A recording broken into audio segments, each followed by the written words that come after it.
आज मेरे चाचू की बेटी दुआ का जन्मदिन था। पुरानी हवेली के बड़े लॉल को बत्तियों और रंग बिरंगी सजावट से सजा दिया गया था। सारे मेहमान इकट्ठा हो चुके थे। दुआ अब केक काटने वाली थी और मैं सबसे पीछे खड़ी थी। मेरी हिम्मत नहीं थी कि सबके सामने जाके उनकी नजरों का सामना कर सकूं। ऐसी महफिलों में मैं हमेशा पीछे ही रहती हूँ। तभी चाचू की नजर मुझ पर पड़ी। उन्होंने मुझे आगे बुलाया, लेकिन मैं मना करना चाहती थी। मुझे अपनी खालाओं और चाची के चढ़े हुए चेहरे याद थे। अचानक दुआ की बहन जोया आई और जबरदस्ती मुझे आगे ले जाने लगी। उसके होंठ मुस्कुरा रहे थे, लेकिन उस मुस्कुराहट में अपनापन नहीं, कुछ और ही था। दुआ केक काटने लगी और मैं सबसे पीछे आंसू पोंछती खड़ी थी। मेरा नाम रुखसार है। मैं इस हवेली में रहने वाली एक अनाथ लड़की हूँ। कहते हैं न जाने किस बात पर मेरे अब्बू का दिल टूटा कि उन्होंने खुदकुशी कर ली। उस वक्त मैं अम्मी के पेट में थी। सदमे से अम्मी की तबीयत बिगड़ गई और मेरी पैदाइश के कुछ देर बाद वो भी दुनिया छोड़ गई। मैं कमजोर पैदा हुई और मुनासिब देखभाल न मिलने की वजह से उम्र भर के लिए लंगड़ी हो गई। चाचू मुझे अपने पास रखे हुए हैं। वो नेक इंसान हैं, लेकिन उनकी बीवी और बेटियां मुझसे नफरत करती हैं। अल्लाह ने मुझे मजबूरी दी है, मगर खूबसूरती भी। लोग पहली नजर में मुझे पसंद करते, लेकिन मेरी टांग देखकर अफसोस में बदल जाते। इन सब बातों की आदत हो चुकी है, इसलिए मैं महफिलों में लोगों का सामना नहीं कर पाती। हवेली में आज दुआ का बर्थडे था और सारे मेहमान जमा थे। इस हवेली में मेरे अब्बू का हिस्सा था, इसलिए चाचू ने आधा हिस्सा मेरे नाम कर दिया। यही बात चाची और उनकी बेटियों को कभी पसंद नहीं आई, लेकिन चाचू ने साफ कहा था, मैं किसी का हक नहीं खा सकता। सब पहले जैसा ही चल रहा था। जोया असर के बाद घर से निकलती और मगरिब के बाद लौटती थी। चाचू से कहती मैं दोस्त के घर जा रही हूँ, मगर वो बड़ी काली चादर ओढ़कर जाती और चाचू के कमरे से पैसे उठा लेती। कुछ ही दिनों में मुझे यकीन हो गया कि वो किसी पीर के पास जा रही है। मैंने उसे फोन पर कहते सुना था, आमिर बाबा मेरा काम पक्का होना चाहिए, मैं और पैसे दूंगी। इसके बाद जोया और दुआ मिलकर चाचा पर तंज कसती, आप अपनी इस लंगड़ी भतीजी के इंतजार में हमें क्यों बैठाते हो। लेकिन चाचा हर बार कहते, खुदा की मसलहत है, वो लंगड़ी है मगर उसके जोड़ का रिश्ता जरूर मिलेगा। एक दिन मैं किचन साफ कर रही थी कि दरवाजा बचा। चाचा टीवी देख रहे थे और बोले, रुखसार देखो कौन है। मैंने दरवाजा खोला। सामने सुनहरी आंखों वाला बेहद खूबसूरत लड़का था। मैंने पूछा, किससे मिलना है? वो बोला, अनवर साहब से। मैं उसे हवेली के अंदर ले आई। चाचा उसे देखकर हैरान रह गए। लड़का बोला, मेरा नाम अहमद है, मैं आपके दोस्त का बेटा हूँ, दूसरे मुल्क से आया हूँ, अभी पाकिस्तान पहुंचा हूँ। चाचा फौरन उसे बैठाने लगे और कहा, रुखसार जल्दी अच्छा खाना तैयार करो, बहुत दूर से मेहमान आया है। अहमद चारों तरफ बड़ी अजीब निगाहों से देख रहा था, जैसे हवेली के हर कोने को परख रहा हो। उसकी सुनहरी आंखों में गहराई थी, जिसमें खतरे की हल्की सी चमक भी थी। जब मैं बैसाखी लेकर चली तो वो मुझे हैरत से घूरने लगा। पता नहीं क्यों उस पल मुझे अपनी मजबूरी पहली बार चुभने लगी। कुछ देर बाद खाना तैयार हुआ। चाचा ने उसे खाने के लिए बुलाया, मगर उसने ठंडे लहजे में कहा, मुझे मेरा कमरा दिखा दीजिए, मैं वहीं खाऊंगा। उसका अंदाज ऐसा था जैसे इस घर पर हक उसी का हो। चाचा उसे गेस्ट रूम दिखाने ले गए। ये हवेली मेरे दादा की थी, बहुत पुरानी और बेहद खूबसूरत। दादा के दो ही बच्चे थे, मेरे अब्बू और चाचू। अब्बू बहुत पहले अल्लाह के पास चले गए। चाचू इस हवेली की बहुत अच्छे से देखभाल करते थे। दादा बताते थे कि जब वो पहली बार यहाँ आए थे तो हवेली के आसपास अजीबोगरीब चीखें सुनाई देती थीं। खुदाई शुरू हुई तो जमीन के नीचे से कई लाशें मिली। शायद वो लोग पाकिस्तान से हिंदुस्तान जाने की कोशिश में रास्ते में ही मौत का शिकार हो गए थे और यहीं दफन कर दिए गए। हवेली की नींव उसी कब्रिस्तान पर रखी गई। मैं बचपन में दादा से पूछती, डर नहीं लगता था? तो वो हंसकर कहते, डर कैसा बेटा, इस गांव में हर घर की जमीन से कोई न कोई लाश निकली है, हम सब इसी मिट्टी से बंधे हैं। खुदाई के दौरान एक संदूक भी मिला था। दादा ने उसे हवेली के किसी गुप्त हिस्से में छुपा दिया, क्योंकि उसमें निहायत कीमती खजाना था। लेकिन दादा अचानक इंतकाल कर गए और संदूक कहाँ छुपा है ये राज किसी को ना बता सके। चाचा की बीवी इसी बात पर खफा रहती थी। अगर संदूक मिल जाता तो जिंदगी बदल जाती, लेकिन चाचू हर बार कहते, जिसके नसीब में जो लिखा है वही मिलेगा। शायद वक्त से पहले खजाना मिलना हमारे लिए ठीक नहीं। मगर चाचा की बीवी उस खजाने को पाने के लिए कुछ भी करने को तैयार थी। हवेली के हालात भी अब अच्छे नहीं थे। चाचू ने कभी नौकरी नहीं की और दादा की छोड़ी हुई दौलत धीरे धीरे खत्म होती गई। बाहर से लोग समझते थे कि हवेली वाले बहुत अमीर हैं, लेकिन असलियत ये थी कि घर का खर्च चलाना भी मुश्किल हो चुका था। हवेली में काम करने वाली मैं, रुखसार, अकेली थी, लेकिन चाचा की बीवी ने सारा बोझ मेरे ही कंधों पर डाल दिया था। वो ये नहीं सोचती थी कि मुझे चलने फिरने में परेशानी होती थी। उनकी बेटियां दुआ और जोया सिर्फ मौज मस्ती में लगी रहती थीं। और फिर हवेली में एक नया शख्स आया, सुनहरी आंखों वाला अजनबी लड़का, अहमद। उस नौजवान का नाम अहमद था। हवेली में आते ही दुआ और जोया उसके पीछे ही घूमने लगीं, लेकिन मैं उससे दूर रहती थी। मैं नहीं चाहती थी कि वो मेरी लंगड़ी टांग देखकर मुझसे सवाल करे। एक रात प्यास से नींद खुली और जैसे ही मैं बाहर आई, मैं दंग रह गई। आधी रात को अहमद हवेली में घूम रहा था।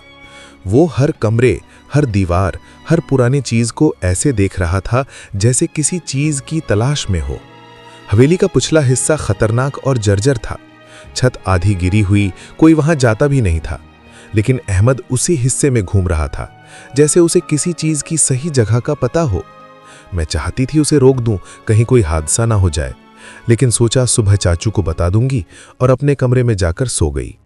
अगली सुबह अजीब बात हुई। पिछली रात वाला पूरा वाकया दिमाग से जैसे गायब हो गया था। मुझे याद ही नहीं आ रहा था कि मैंने क्या देखा था। बस बेचैनी सी रह गई। उधर दुआ और जोया अहमद के करीब होती गईं। अहमद भी उनसे खूब बातें करता, हंसता, खेलता, जैसे वो इसी हवेली का हिस्सा हो। मैं चुपचाप किचन में काम करती रहती और उसे दूर से देखती रहती। एक दिन मैं आंगन में उदास खड़ी थी तो अहमद मेरे पास आया और बोला, तुम्हें खुद पर तरस आता है। जिंदगी एक बार मिलती है, इसे शर्म और कमी के एहसास के बिना जीना चाहिए। मैं चुप रही। फिर उसने पूछा, हवेली इतनी जर्जर क्यों है? तुम्हारे चाचू इसकी मरम्मत क्यों नहीं करवाते? मैंने कहा, मरम्मत के लिए पैसे चाहिए और चाचू के पास अब कुछ नहीं बचा। अहमद कुछ पल चुप रहा, फिर बोला, लेकिन मैंने तो सुना था कि तुम्हारे दादा के पास बहुत कीमती गहने और जवाहरात थे, वो कहाँ गए? मैं सन रह गई। तुम्हें जेवरात के बारे में कैसे पता? गांव में तो किसी को भी नहीं मालूम कि हवेली में कभी खजाना था। इसके बारे में सिर्फ दादा जानते थे और उन्होंने उसे कहीं छुपा दिया था। अहमद के पास मेरे सवाल का जवाब नहीं था।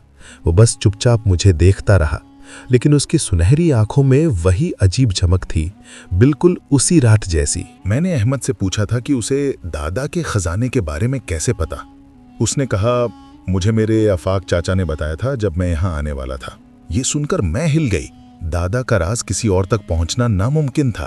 फिर अहमद को कैसे पता चला? कुछ ही दिनों बाद हवेली में ऐसा वाकया हुआ जिसने सबको हिला दिया। चाचू की बेटी जोया अचानक अजीब हरकतें करने लगी। उसे डर के दौरे पड़ते, मुंह से झाग निकलता और वो किसी अनजान खौफनाक जबान में बोलती जो किसी को समझ नहीं आती थी।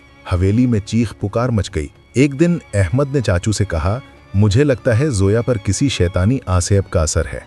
वो पैसे भी चोरी कर रही थी और किसी पीर के चक्कर में भी थी। ये सुनकर चाचू और बेचैन हो गए और एक मौलवी साहब को हवेली में बुला लिया। लेकिन जैसे ही मौलवी साहब ने हवेली में कदम रखा, अहमद अचानक उठकर अपने कमरे में चला गया। मौलवी की मौजूदगी में उसका यूं गायब होना मुझे बहुत अजीब लगा। मौलवी साहब ने जोया को देखा और बोले, इस पर कोई नापाक चीज का असर है। हो सकता है इसने कोई बड़ी गलती की हो या ऐसी जगह गई हो जहां काली मखलूक रहती है। मैं रोज आकर इसे दम करूंगा, लेकिन आप लोग भी पता लगाइए कि इसने क्या किया है। चाचू और चाची टूट गए। जब मैंने चाचू को अकेला देखा तो हिम्मत करके सच बता दिया, चाचू, जोया आपकी अलमारी से पैसे चुराकर किसी पीर के पास जा रही थी। चाचू ने तुरंत जोया की सहेली निदा को बुलाया और पूछा, जोया इतने पैसे लेकर क्या कर रही थी, कहाँ जाती थी? निदा ने सर झुका लिया। अंकल, जोया यूनिवर्सिटी के एक लड़के जुबैर के इश्क में पागल थी, लेकिन वो उसे घास भी नहीं डालता था। उसे हर हाल में पाना चाहती थी, इसलिए किसी पीर के पास जाकर उसके ऊपर जादू करवाने लगी। पीर ने खतरनाक अमल करवाए, लेकिन कोई अमल उल्टा पड़ गया और शायद इसी वजह से उसकी ये हालत हो गई है। चाचू के पैरों तले जमीन खिसक गई। जादू के चक्कर में उन्होंने जो पैसे जोया को दिए थे वो सब बर्बाद हो चुके थे और अब उनकी बेटी की जिंदगी भी दांव पर थी। इलाज के बाद कुछ दिनों में जोया ठीक हो गई, लेकिन ठीक होते ही उसने चाचा पर जोर डालना शुरू कर दिया कि किसी भी तरह उसकी शादी अहमद से करवाई जाए। हवेली में इसी बात की चर्चा चल रही थी। एक दिन अहमद मेरे पास आया और बोला, तुम सबसे बड़ी हो, पहले तुम्हारी शादी होनी चाहिए ना कि उनकी। मैं मुस्कुराई। मुझ जैसी लड़की से कौन शादी करेगा? मैंने तो जिंदगी में ये ख्याल ही निकाल दिया है। अहमद कुछ पल चुप रहा, फिर मेरे चेहरे को देखकर बोला, वो आदमी बहुत खुशनसीब होगा जो तुम्हारा मुकद्दर बनेगा। उसके लहजे में कैसी सच्चाई थी। पहली बार लगा कि शायद मैं भी किसी के लिए कीमती हूँ। लेकिन ये एहसास ज्यादा देर नहीं टिका। एक दिन मैंने सुना चाची कह रही थी अहमद अच्छा लड़का है, क्यों न जोया की शादी उससे करवा दे। चाचा ने इनकार किया, अहमद सब जानता है, भला वो जोया को कैसे अपनाएगा। पर चाची अड़ी रहीं, एक बार उससे बात तो करके देखो। ये सुनकर मेरा दिल बैठ गया। शायद मैं अनजाने में कोई ख्वाब पाल बैठी थी। इतने खूबसूरत लड़के का मुझे पसंद करना, खुद मैंने भी इसे हकीकत नहीं माना था।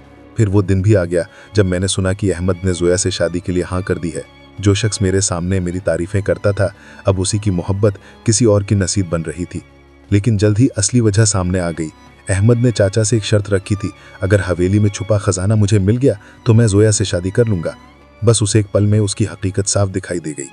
ना जोया की मोहब्बत, ना परिवार से अपनापन, अहमद को सिर्फ खजाना चाहिए था। चाचा ने कहा, जो खजाना आज तक मैंने भी नहीं ढूंढा वो मैं तुम्हें कैसे दे दूं।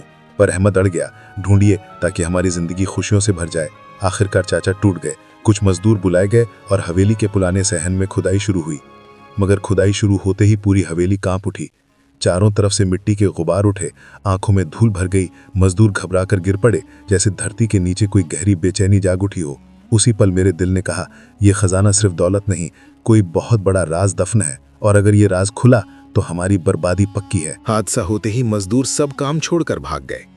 हवेली का हर कोना अस्त व्यस्त था, जैसे अंदर कोई तूफान फट पड़ा हो। ये देखकर चाचू अहमद पर बरस पड़े। देखा, इसी वजह से मैं खजाना ढूंढना नहीं चाहता था। अगर ये मिल भी गया तो पता नहीं और क्या तबाही आएगी। लेकिन अहमद अपनी जिद पर अड़ा रहा। कुछ भी हो, मुझे वो खजाना चाहिए। जब तक वो नहीं मिलेगा मैं जोया से शादी नहीं करूंगा। चाची और चाचू दोनों मायूस हो गए। उसी समय अहमद बोला, यहाँ से पहाड़ों के पीछे आमिर बाबा रहते हैं, उनसे मदद ली जाए। उसकी लालसा मुझे और ज्यादा खटकने लगी। ये खजाना उसके लिए इतना अहम क्यों था? चाचू बोले, ठीक है, चलो हम उस आमिर बाबा के पास चलते हैं। लेकिन अहमद ने तुरंत बहाना बनाया, मेरी तबीयत बड़े सफरों में खराब हो जाती है, आप जाएं, सारी बात उन्हें बताइए। फिर वो चाचू के साथ दिल्ली वापस चला गया। कुछ दिनों बाद चाचू ने कहा, अहमद को बुलाओ, उसकी मौजूदगी में बात करनी है। लेकिन हैरत की बात, अहमद गेस्ट रूम में गया था और अब वो वहां था ही नहीं। पूरी हवेली छान मारी गई, उसका कोई निशान नहीं। ऐसा लगा जैसे वो हवा में घुल गया हो। तब चाचू ने धीरे से कहा, यह खजाना हवेली की जमीन के अंदर है, लेकिन जब कोई इसे हासिल करना चाहता है हालात खतरनाक हो जाते हैं। शायद ये खजाना जन्नत का है और इंसानों के बस का नहीं। उनकी बातें डरावनी थीं। दादा को खजाना मिला, फिर वो दोबारा जमीन के नीचे दफन हो गया। कुछ तो बहुत बड़ा छुपा हुआ था। उसी रात मैंने फैसला कर लिया, मैं इस राज तक पहुंचूंगी। मैं चुपके से हवेली के उस कमरे में गई जहां कबाड़ भरा था। वो हिस्सा बेहद खतरनाक था, छत कभी भी गिर सकती थी। लेकिन डर से ज्यादा तड़प थी सच्चाई जानने की। मैंने बैसाखी दीवार से टिका दी और फर्श पर बैठकर कमरे को टटोलने लगी। तभी मेरी नजर एक पुराने संदूक पर पड़ी। दिल की धड़कन तेज हो गई। मैंने सावधानी से उसका ढक्कन खोला। अंदर साधारण चीजें रखी थी, कुछ पुराने कपड़े, दादा की फीकी तस्वीर, काली पड़ चुकी कुछ अंगूठियां और दादा की पुरानी यादें। कपड़ों के नीचे अचानक मेरी नजर एक बहुत पुरानी डायरी पर पड़ी, इतनी घिसी हुई कि कभी भी फट जाए, लेकिन तहरीर अब भी साफ थी। शायद दादा को इसे लिखने का शौक था। मैंने इसे जल्दी से छुपाया और कमरे से बाहर निकल आई। मैं जानने के लिए बेचैन थी कि उसमें क्या लिखा है। जैसे जैसे मैं डायरी पढ़ती गई मेरे होश उड़ते गए। उसमें खजाने का वो खूनी राज दर्ज था जिसे जानकर कोई भी कांप जाए। दादा ने लिखा था कि जब वो खजाना जमीन के नीचे से निकाला गया तो उसके ऊपर एक विशाल नाग पहरा दे रहा था। उस नाग ने खजाना लेने के बदले में एक कीमती जान की मांग की थी, लेकिन दादा ने उसकी बात अनसुनी कर दी और जबरदस्ती खजाना निकाल लिया।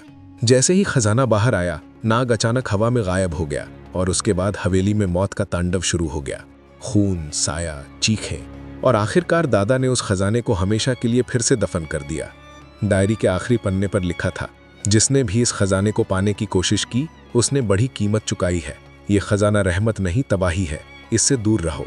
मैंने हर पन्ना उल्टा, लेकिन खजाने की जगह और सुराग कहीं नहीं थे, जैसे किसी ने वो हिस्सा जानबूझकर मिटा दिया हो। तहरीर पढ़कर मेरे रोंगटे खड़े हो गए।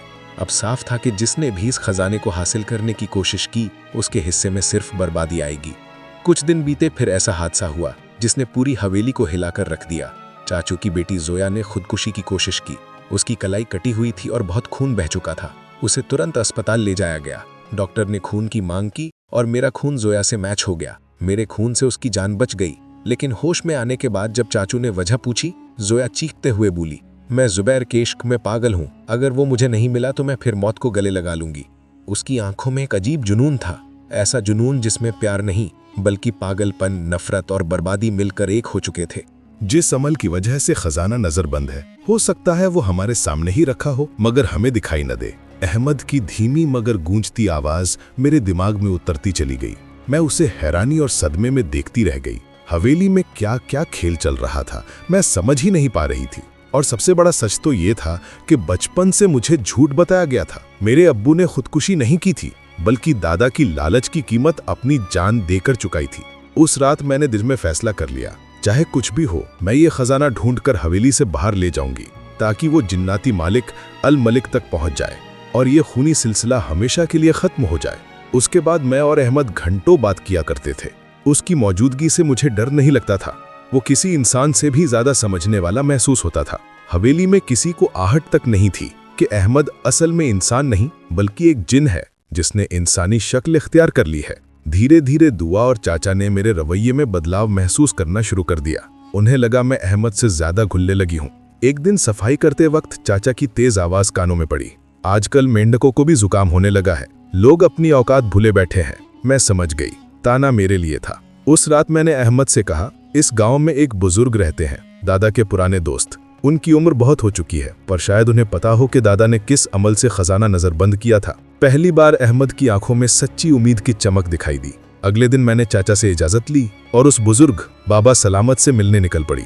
मुझे पता नहीं था कि पीछे पीछे दुआ भी मेरा पीछा कर रही थी। शायद वो जानना चाहती थी कि मैं क्या राज छुपा रही हूँ। बाबा सलामत वाकई जिंदगी के आखिरी पड़ाव पर थे। झुके कंधे, कांपते हाथ और टूटती आवाज। मैंने दादा और दफन खजाने के बारे में पूछा तो उन्होंने धीमे लहजे में कहा, बेटी, नूरुद्दीन ने कभी नहीं बताया कि उसने खजाना कहाँ छुपाया, मगर इतना जरूर कहा था, जहाँ खजाना होगा हवेली का वो हिस्सा हमेशा बदनसीबी में घिरा रहेगा। वहाँ हवा भी अजीब चलेगी और माहौल बाकी हवेली से अलग महसूस होगा। कुछ पल चुप रहकर बाबा फिर बोले, हवेली के उस हिस्से को ढूंढो जहाँ दिल भारी हो, बेचैनी महसूस हो और जगह अजनबी सी लगे। वही तुम्हें खजाने तक ले जाएगी। उस पल मेरे दिल में उम्मीद की लौ फिर से जल उठी।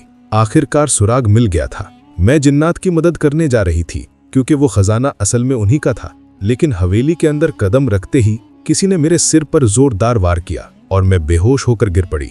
होश आया तो हवेली में तूफान मचा हुआ था। लाल आंधी ने पूरा घर धूल और गुबार से ढक दिया, जैसे अंदर कोई नामालूम जंग छिड़ गई हो। सर दर्द से फट रहा था और याद आया, किसी ने मुझे पीछे से मारा था। लड़खड़ाते हुए कमरे का दरवाजा खोला तो हवेली गायब थी। बस काला अंधेरा, चीखती हवा और धड़धड़ाते दरवाजे, खिड़कियां। तभी औरत जैसी दहाड़ों की आवाज आई, उसी हिस्से से जहां हवेली के पीछे हरा भरा लॉन था। मैं अंधेरे में टटोलती हुई वहां पहुंची और सामने का मंजर देखकर रूह कांप गई। दुआ उल्टी लटकी हुई थी, जैसे उसे छत से बांध दिया गया हो। उसके मुंह से खून टपक रहा था। सामने एक खौफनाक शक्ल वाला आदमी खड़ा था। चाचा चाची उसके आगे हाथ जोड़कर रो रहे थे। हमारी बेटी से गलती हो गई है, अल्लाह के वास्ते उसे छोड़ दो। मगर उस आदमी की आंखों में इंसानियत का नामो निशान नहीं था। इसी दौरान मेरी नजर जमीन पर पड़ी और मैं हैरान रह गई। जमीन पूरी तरह खुदी हुई थी। उसके ऊपर एक पुराना संदूक रखा था। खजाना मिल चुका था और उसके पास अहमद खड़ा था, लेकिन उसका चेहरा, उसकी आंखें, सब बदल चुका था। वो इंसान नहीं लग रहा था। आज जियाद ने अपनी असली हैसियत दिखा दी थी।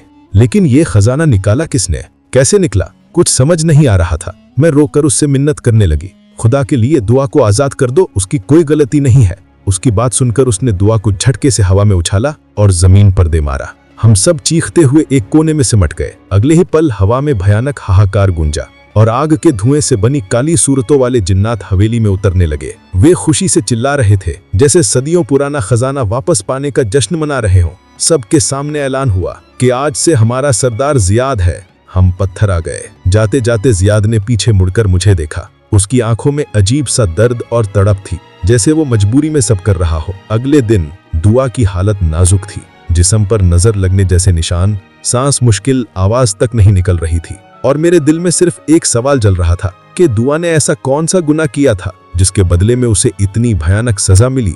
दुआ को ठीक होने में पूरे 2 हफ्ते लगे। वो अब लगभग खामोश रहती थी, न बात करती, न मुस्कुराती, जैसे उसकी रूह बुझ गई हो। चचा जान भी सदमे में थे। बरसों की तलाश, लालसा और उम्मीद सब खाक हो चुकी थी। ऊपर से कोई बेटा भी नहीं था जो सहारा बने, और अब खजाना भी हमेशा के लिए जा चुका था। हवेली में एक अजीब खामोशी उतर आई थी। एक दिन दुआ अकेली बैठी थी। मैं हिम्मत करके उसके पास गई और पूछा, दुआ, तुम आखिर ऐसा क्यों किया? मेरे पीछे पीछे हवेली क्यों आई थी? दुआ की आंखों में डर और शर्म तैर गई। वो धीमे से बोली, मैं गुस्से में नहीं गई थी। कुछ दिन पहले मैंने तुम्हारी और अहमद यानी जियाद की बातें सुन ली थी। तुम खजाने को तलाश कर रही थी और वो वही खजाना था जिसे अब्बू बरसों से ढूंढते फिर रहे थे।